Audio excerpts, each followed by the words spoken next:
All right. I think we're live. I think we're live. Let's see here. We're live? Let's check the old... Oh, that's the wrong one. Let's check the old... hang on. Let's check the old live stream here. Pop, pop. Show if it's actually showing up correctly. It's not for me. Why does it do this, dude? What is going on? I don't understand. I don't understand. Let's see here. Live. Yeah, it says upcoming twice. Why does it do that? I don't get it.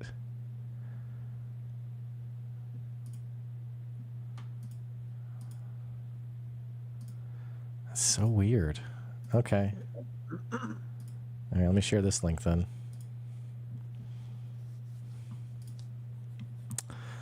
That's annoying. Yeah, I don't understand how that works either. You got the new link? I'm going to share it in the chat of the old one. Yeah.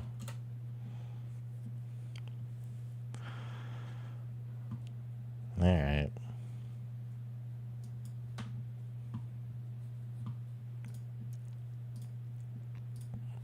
All right.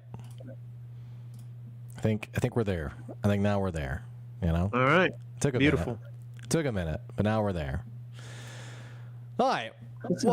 Welcome back, everybody, to a little Pixelbits midweek live stream. We're talking about some exciting stuff that's going on in the Critical Role world. Big news. Big news. And hello, my friend. How are you today? Doing pretty good. Doing pretty good.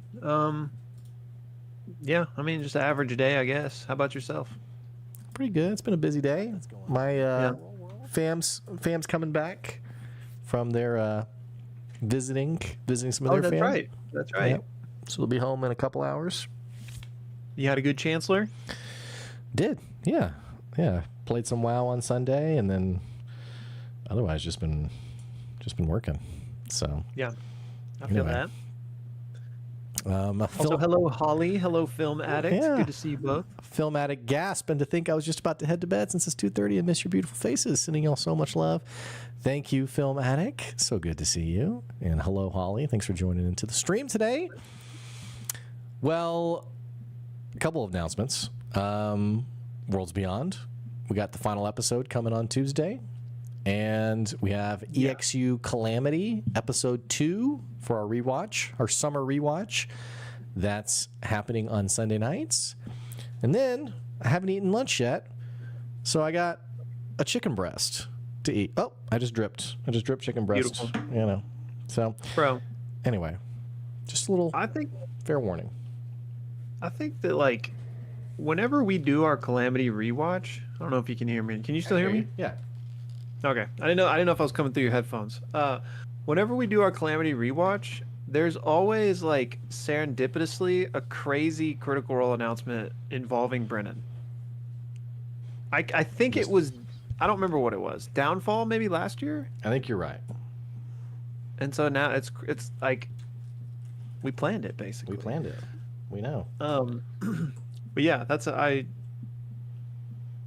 never sorry. Losing my train I was of just thought going to here. say I'm going to try to eat this chicken breast without being obnoxious.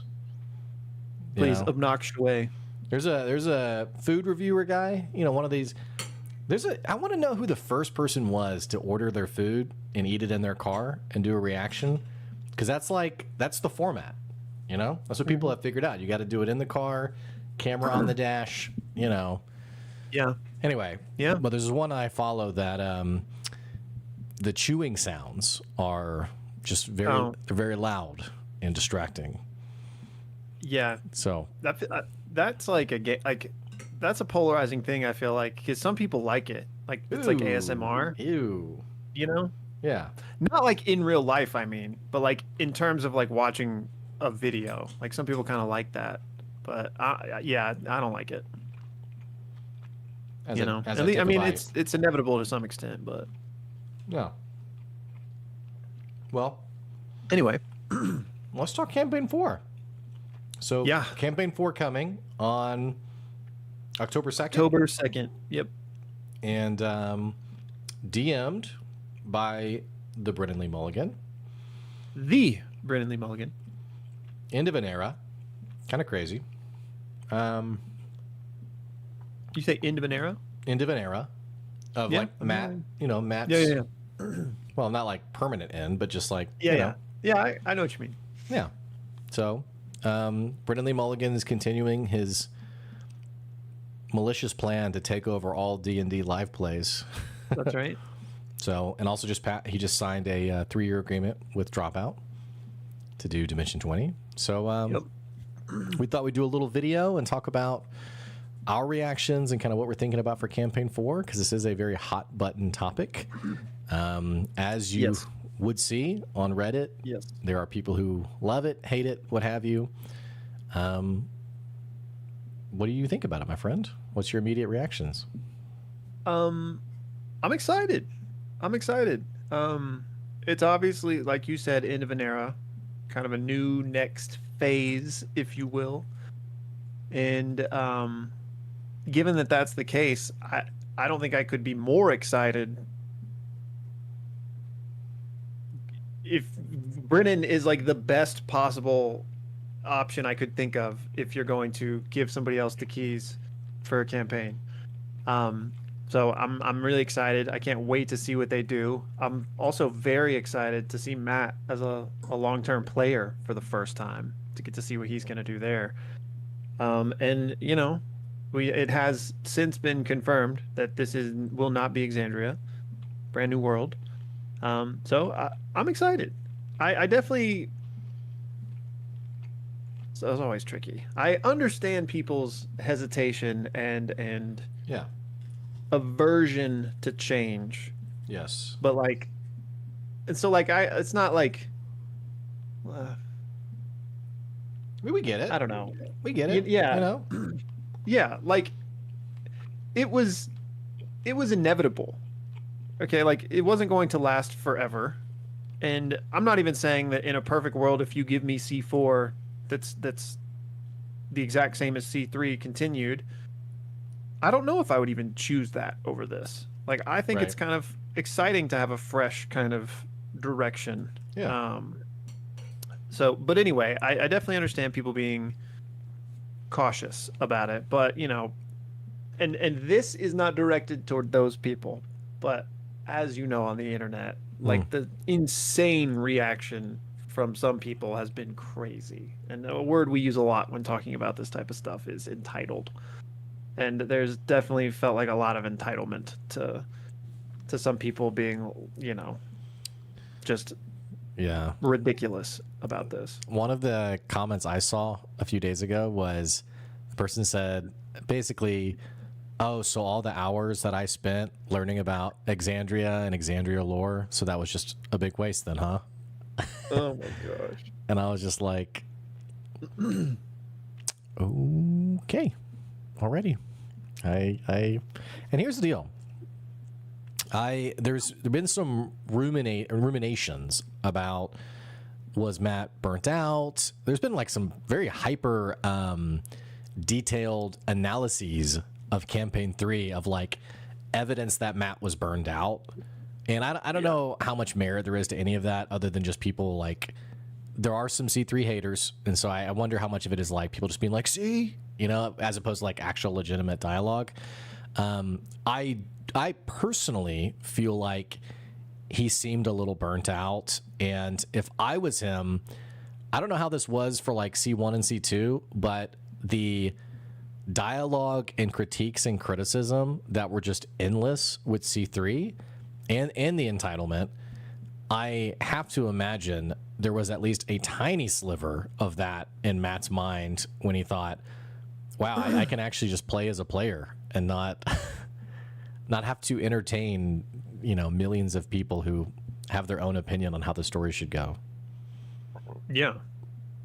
Yeah. I mean, I think there's obviously, I don't know if, I feel like the word burnout implies that like he was done and like doesn't want to do it anymore. Yeah. I don't know if I'd go that far. Right. I would just say that like anyone in his position would probably welcome a brief respite from having to helm this entire franchise for a decade. You know what I mean? Like, just as like we both are kind of forever DMs. I mean, not that I have a grand total of much D&D in my back pocket anyway, but the D&D that exists there is 90% me DMing, right? Right. And so like even in my case, I would be like, oh, I get to be a player, like that's exciting, you know. So I don't think it necessarily has to be paired with like, that doesn't mean I hate DMing, you know what I mean? Right. So, but I do obviously think there's on some level like there's a lot that Matt has to deal with, and I'm sure he's happy to kind of push that off his plate at least for a time. Well, like you said, I mean, who better than Brennan Lee Mulligan, you know, who Yeah. is very proven. And I have to imagine, I was a bit surprised to see some of the negativity around Brennan. And I just have to assume it's going back to that group of entitled. I mean, and here's the deal. Like Will said earlier, who we're not speaking to are the people who are like, yeah, I've watched Worlds Beyond Number. I've listened to Brennan before. He's not my style. I don't enjoy him. That's totally fine. And that's by all means, you know, you are entitled to that opinion. But it's not Matt crowd, I guess. I don't know. I mean, I guess in that way too, it's still like fair if someone's like, well, I just want to watch Matt DM, so I don't want to watch it. But it does just feel like I'm very interested to see how Campaign 4 is received.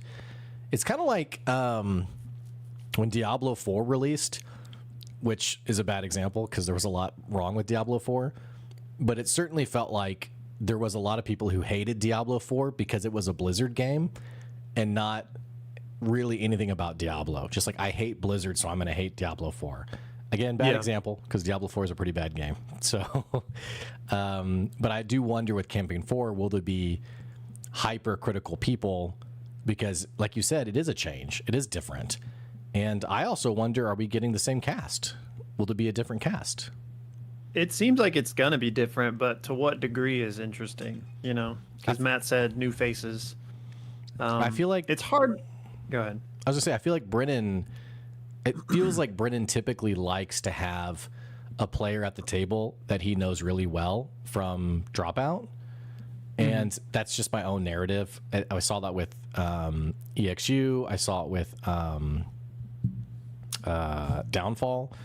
In that, which we didn't see it actually with the latest one, but some of his best content has typically seemed to have someone with him. And so I wonder if we see a Dimension 20 player with them as part of this campaign, which I don't know. Maybe that would be too much worlds colliding. Maybe it'd be an entirely new person. I'm not sure. No, yeah, I mean, I could see it. I mean, especially because Matt said new faces. And so to me, the question was, does that mean the full normal cast is there plus adding even more people? Because we already have, if the whole normal cast is there, Matt is already one more.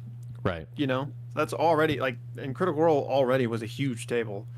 So like if they're, and we know they're, again, new faces. So if there's even more new faces, that seems like untenable to me. So I feel like it's probably going to be a mishmash of like some of the main cast and some new people. Or maybe Matt just make guests though, which is possible. Like main cast, but we'll have more guests or something. I don't know. Mm-hmm. Let me catch up on this chat, by the way, just because people have been chatting and don't want to miss these questions. I'm excited and good for it with a slight bit of sadness, but I can't wait for it to air. I think that's very fair. Yeah, that's understandable. Mara in Iowa, I am cautious but optimistic. Very fair. Caraplush said, it'd be so weird to have an Exandria table. I know people are hoping for a world adjacent story, but then being a player who keeps giving advice to the DM sounds miserable for a long campaign. So is Carrot saying just totally fresh kind of like opens the table up for Brennan to create a little bit better than, like, you know, it needs, if it's a related world or a multiverse of Exandria where like Brennan kind of has to play to expectations around the world? Or Carrot, you might help me understand that comment a little bit better. Maybe I'm just too slow. And somebody asked, how do we know it's not Exandria? Well, Matt put out a little statement. I'm trying to find the exact language that he used. While you're looking for that, Glimmy says, new faces plural suggests probably around 3, maybe the current cast plus Matt. Futon Kami, I love Brennan and CR, so this is just adding ice cream on a brownie for me. And I'm a lore junkie, so brand new world with brand new things sounds so refreshing. I love that. We also, Matt mentioned they want to bring more Age of Umbra content too, by the way. So I think I do need to finish the miniseries. Same. So yeah, Matt said there's a two-part here where we can kind of glean that it's not going to be Exandria. He says, I know this is a shakeup, but if you've ever trusted me, trust that what we've been cooking up for this next story with him and the players is truly something special, unique, and very befitting of the vibe and scope you've come to enjoy. But then he goes on to say, I'm still going to be running games, don't you worry. Exandria continues through our live shows, our animated series, and many other stories. So I think that last statement doesn't make sense if this new campaign is also Exandria. Like he's saying, like, don't worry, like that's not, we're going to revisit that in these other ways. Right. So yeah, I'm very curious to like, and I don't want to get too away from the original concept of what we're here to talk about today, but I'm wondering, like, is this purely Brennan's brainchild, or has Matt helped cook up this world as well? You know, because maybe as a player he didn't, like, he wanted to not know anything, you know, but I could also see maybe they like created a new world together kind of thing. Well, so what you just said kind of makes sense to what Carapush just added on. So there was a discussion of what Brennan would do in continuing Exandria, but then if Matt is a player, they'd have to continue cross-referencing to him, which would suck for him wanting to be a player. Right. I did see some people saying it could be a different playing world, which could work, but I just don't see why that would happen. And also, I think this maybe came from Matt, or maybe this was, I don't think this was Danny Carr. I read this somewhere about Matt saying like the world had gotten so large world lore-wise that even he was like, trying to remember, like, okay, wait, who was that? Wait, how did that person? And it's from like a perspective from Brennan coming in and DMing. It was like, if Matt is already feeling like this is getting kind of unwieldy, then I assume that was part of the conversation with Brennan too. So, and also to your comment, Will, for those of you who are like really worried about Matt like not being involved at all, I have to imagine that now. Obviously, I think Matt is so excited to be a player, the naivety of a player, and like, oh, what's going to happen? So I'm not saying Brennan and Matt are going to like create a story and it's like, who's behind that door? And Matt's like, oh, I don't know. And then like winks at Brennan. But we do know from Taylor Moore with Worlds Beyond that he said that Brennan really likes to hash out and talk through different storylines. So I have to imagine there, at least from like a foundational point of view, there's maybe been some conversation with Matt or what. All this to say, I am sure there's been some kind of CR from a meta point of view influence in what's to come for people who are maybe nervous about it's not going to feel like CR. I think it will feel like CR. Yeah, 100%. Like, yeah, Matt was absolutely involved on that level. I would feel confident saying, at least, you know, because like if nothing else, this is their $1 million brand IP at this point. It's not like he just said, all right, do whatever you want, you know, like I'm sure. And like you mentioned with Worlds Beyond Number, like we know that the world Brennan created for that, Umora, was created in tandem with all of the players. Like they all sat down and said, what do we want from this story? What type of world should it be? And they're very cooperative in that way. So I'm sure this was as well. I guess more it's like beyond the initial world building, I doubt Matt's involved in like the DMing, you know, like he may have helped kind of the brainchild, but won't be directing the campaign, would be my assumption. What kind of, like in terms of a tonal shift, what kind of change are you expecting? Or maybe that's too like deep a question, but like, yeah, I don't think there will be a tonal shift. I mean, inevitably there will be somewhat. It's a new person helming it, but in terms, like, I think part of what Matt was saying there is like, this is going to be the same vibe you've come to love. It's just like a new orchestrator, I guess. Yeah, and I don't think we're going to get, I don't think we're going to get Dimension 20 but longer episodes. Like I don't think we're getting that. I don't either. I would describe Dimension 20 as kind of high, like hijinks, you know, and it's also very produced at the same time. So I don't see that happening with CR. I will say for people who don't know Brennan's style, I feel like Matt is much more of a very much, I don't want to say slow burn because they both have their elements with that, but I feel like Matt really thinks about big picture, long-term payoffs and like grander narratives.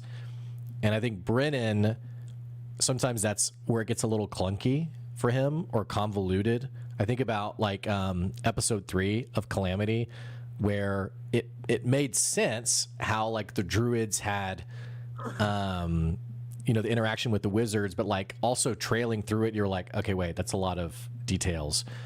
I feel like where Brennan does really well, and we've talked about this, is very poignant, grounded, humanistic, meaningful interactions with NPCs and the players, which create very memorable moments. Mm-hmm. I don't know if you would add anything to that or not, but no, yeah, I agree, and I would say that, and obviously both have their strengths, but I would say Brennan, I feel like has really nailed the longer term things with World Beyond Number. True. World Beyond Number. True. Me. So yeah, I'm excited to see what he might put together for a full campaign. And a lot of thoughts. Like a bit grander scheme. We had 3 campaigns in Exandria, right? Like I wonder if they're going to kind of just take this as it goes, or I wonder is like this going to be the next world for the next 3 campaigns, you know what I mean? Probably, I'm sure that the ambition is not there at the start like that. I mean, they'll probably maybe it could continue if they wanted to, but that's probably not the plan from the jump, I would guess. I mean, from like a business point of view, there's a really great opportunity, like Swan Song going back to Exandria, original cast, Matt DMing, like 5 years from now. I could definitely see something like that. I don't think we're gonna stay here forever. I will say though that if the fanfare, if this campaign is like insanely well received, I mean, it is a business. I could see them putting like pedal to the gas and like, let's stay here for a while. And I mean, they obviously have, like you said, they haven't thought this through in terms of like campaign 5 is going to be Britain's world, but right. Definitely, I think if the acclaim is insane, they would think about what does that mean for the future. So yeah.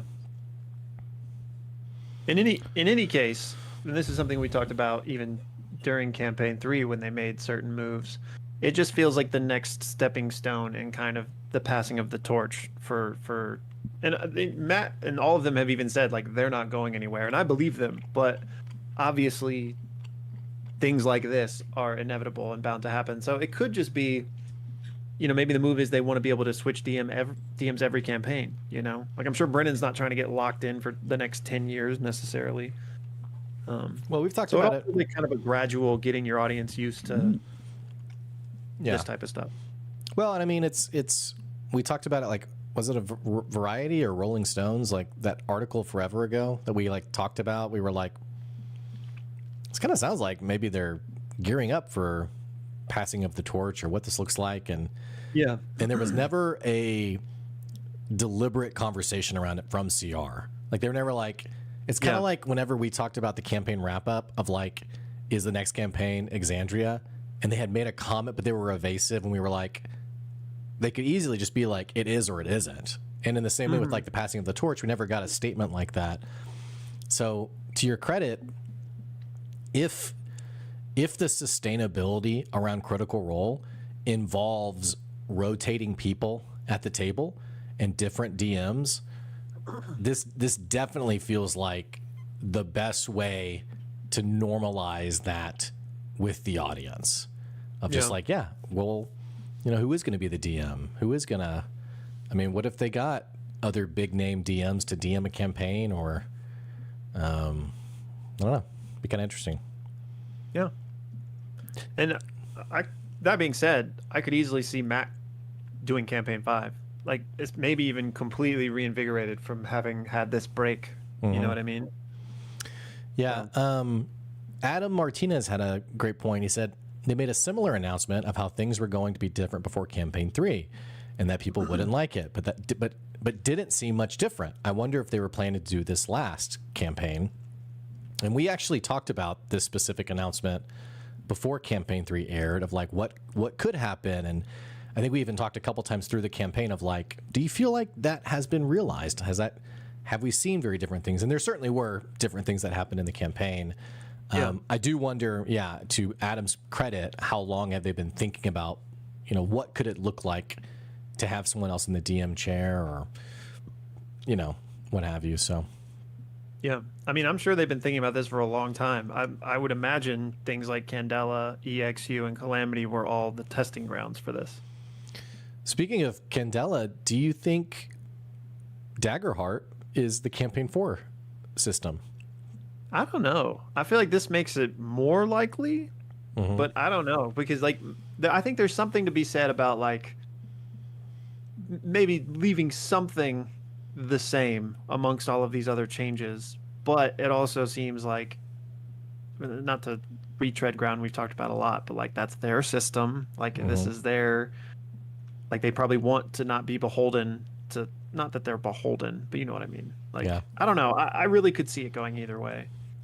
I think with like having Jeremy Crawford and I'm blanking on the other guy's name.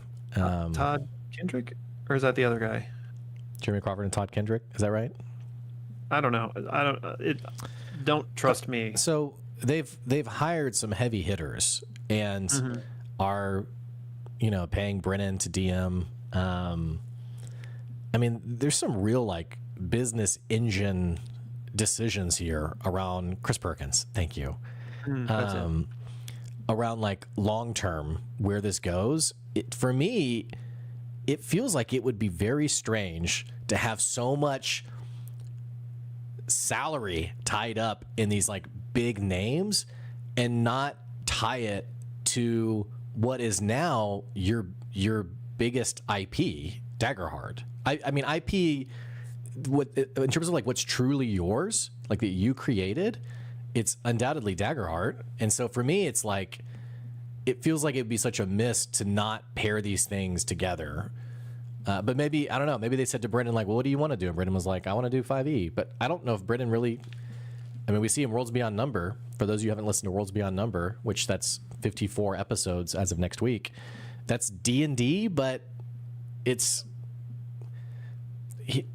I mean, the framework's there, but it's he kind of does his own thing with it. I mean, we have homebrew classes, homebrew, I don't know. It just seems like Brendan's cool with whatever. So, I don't know.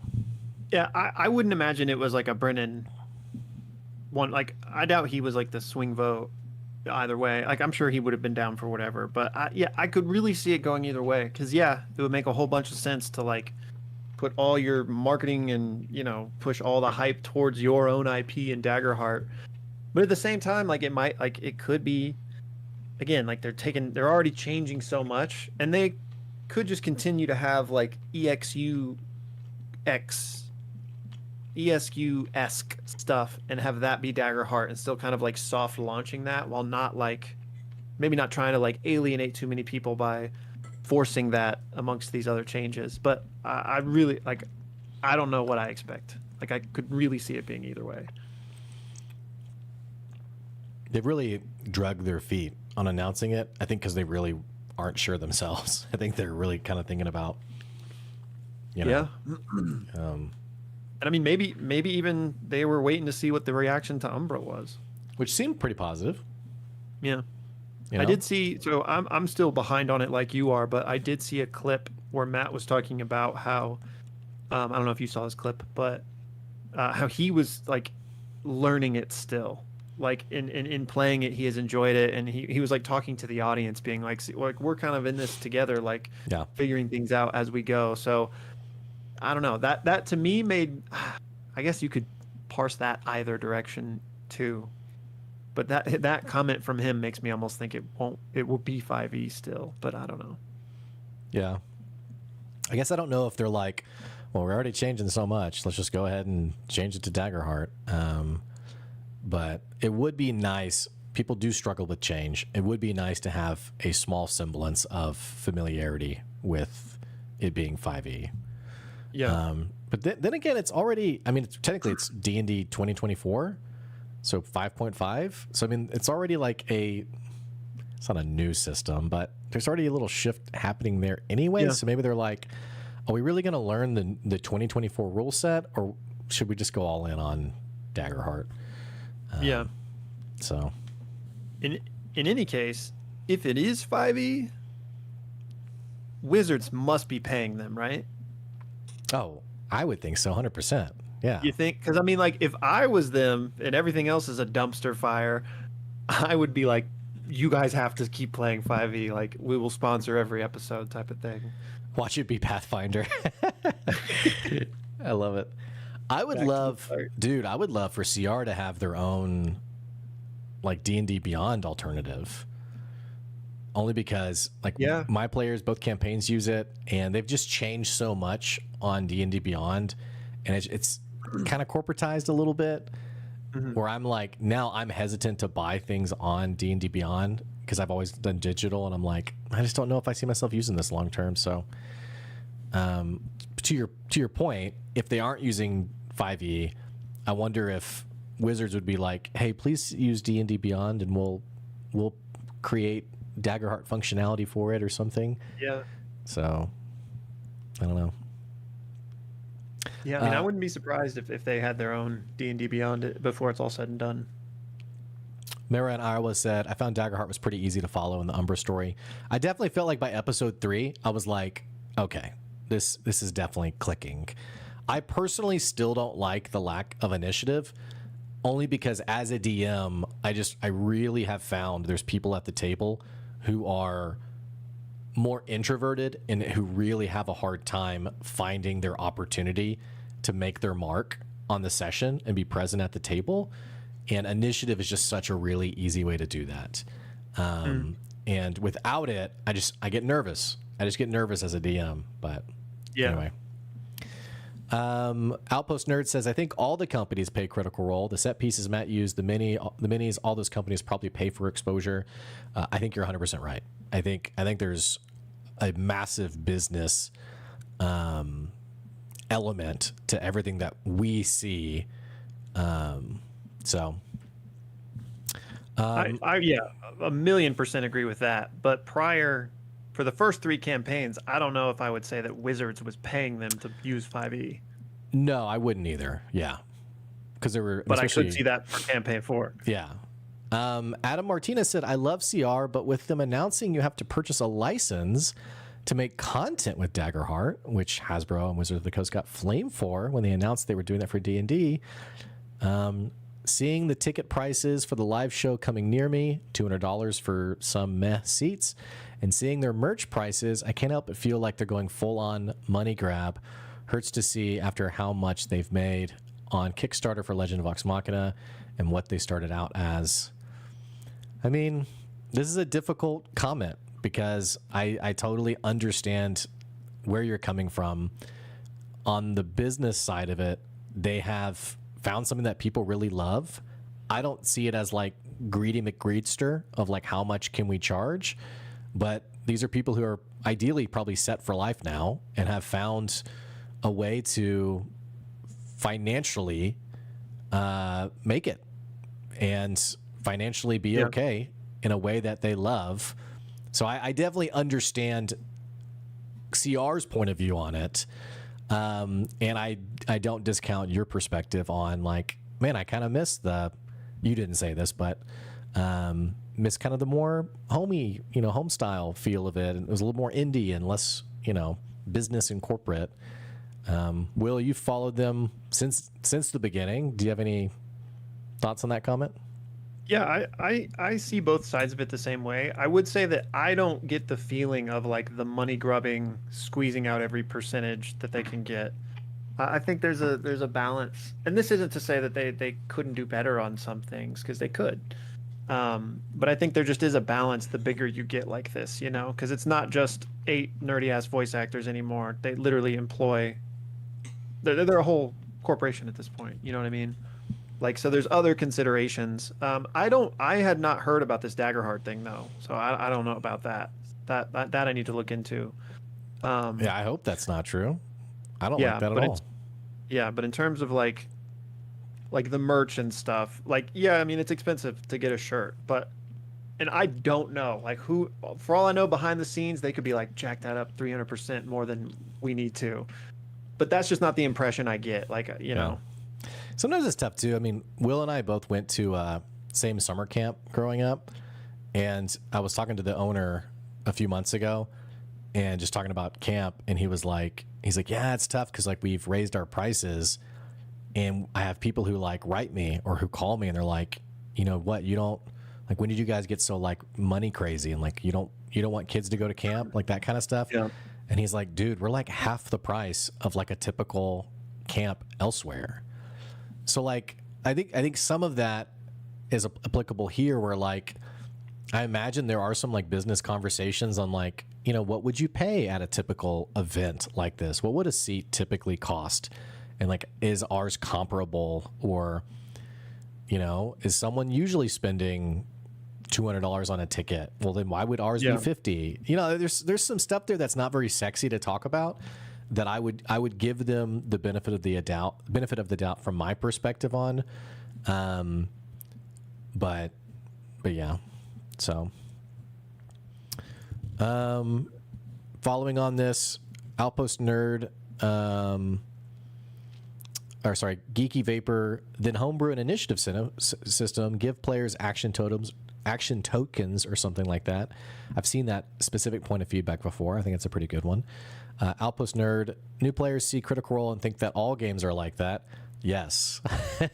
The Matt Mercer effect. With CR, you're seeing the World Series, but when you go to someone's home table, it's like Little League. I ran schools at the D&D club, and it took me a month to get the kids away from thinking what they were doing was going to be like CR. Adam Martinez said, I do miss the home style feel. I think it's what made them so relatable. It made them more approachable. You could write them and get an answer. It doesn't feel like that anymore. I mean, it's tough. It's just things change, you know? They change and they mature and they develop. And I think we've talked about it too, like the art reel, like the intermission and before show, like that leaving we just felt kind of sad, you know? Yeah. But to give a little bit more context for the people listening and watching, I do know of a specific instance pre-Beacon days where the CR cast would sort of hang out in Discord or what have you, and someone had an interaction with one of the cast members and gave some thoughts about CR, and the cast member was like just trying to be polite and like, yeah, of course, tell me what you think. And then that person tried to sue them for not paying. Try to sue is not the right term. Accused them of not paying for like consulting fees or like things like that. And the cast member was basically like, dude, I was just being nice. Like, just being like, I thought we were just riffing on CR. So I do know some of that stuff has made them have to be more corporate minded, for better or worse. Yeah, I think that's inevitable, and I 100% get where you guys are coming from, because it is a completely different feel than OG CR days. But this is not something I would fault them for, because I don't. That's just the cost of growth. You know what I mean? The same way you could like go to your local like bar venue and see a band play, and like you can like talk to them afterwards because it's a 15-seat intimate show. But if that band goes on to become huge, like their stadium tours now, you're not going to get to talk to them anymore. Like, I think that's just kind of how this works when you grow like this. Yeah, I agree with you. And I mean, that's not to say that, you know, in a perfect world, I wouldn't love to somehow have both, but, and not that you guys were faulting them for it, but I'm just saying, like, that's something that I think just comes with the territory. Can someone check on that licensing thing for Dagger? There's some back and forth in chat about this. Can someone check on that specifically? Because I'm curious what is entailed in that licensing. I mean, if it's like specific, like the Wizards of the Coast licensing actually still exists for their own intellectual property creations. It just doesn't for everything else. And what they got in trouble for was trying to put everything under their brand, right? So if CR is trying to say, hey, hope and fear mechanic, you have to use our license to create content around this mechanic in your game, that I would understand. But I am very curious if we can get the details on what that licensing is, so that we can have an accurate reaction to it. So Yeah. Futon Kami said, I miss Christmas. That was cool to see the CR team get stuff from fans, and some of those fan items showed a lot of talent. Yeah. Christmas was fun. Outpost Nerd Christmas and Tox Machina, he who should not be named, are two things I really miss. Yeah, I mean, that's tough. I get it. Yeah, I mean, things are changing. Times are a-changing. Yeah. And obviously we have just under 2 months till episode 1. I will say, when I told Joy, my wife, that Brennan was DMing, she goes, okay, so we're watching every week then, right? She's locked in on Brennan DMing. So Joy and I need to have a talk. What's her deal with Matt Mercer then? Hey, I'm just the husband, you know? I don't know. But then she was like, well, I can't stay up Thursday night. So are we going to watch every Friday night then? And so she was trying to figure it all out. But anyway. I wonder if this might be something that they haven't plotted out, but I'm curious, will this campaign be the same length as previous campaigns? Is there a chance this could be a more truncated thing? Not that, there aren't answers to these questions, but these are just things I'm thinking about. I mean, sorry. When I look at Worlds Beyond, that's been going for 2.5 years, which is about how long a CR campaign goes, about 3 years. Now, having said that, I'm curious about episode length, because a Dimension 20 episode, isn't it like 2 hours typically? Yeah, I think so. And then Brennan's Worlds Beyond number, usually about 1.5 hours each episode. So and then we have Matt's style, which episodes are typically about 4 hours in length, sometimes more or less. I'm very interested to see, to your comment on a truncated campaign, are we going to see the same length of the campaign, and are we going to see the same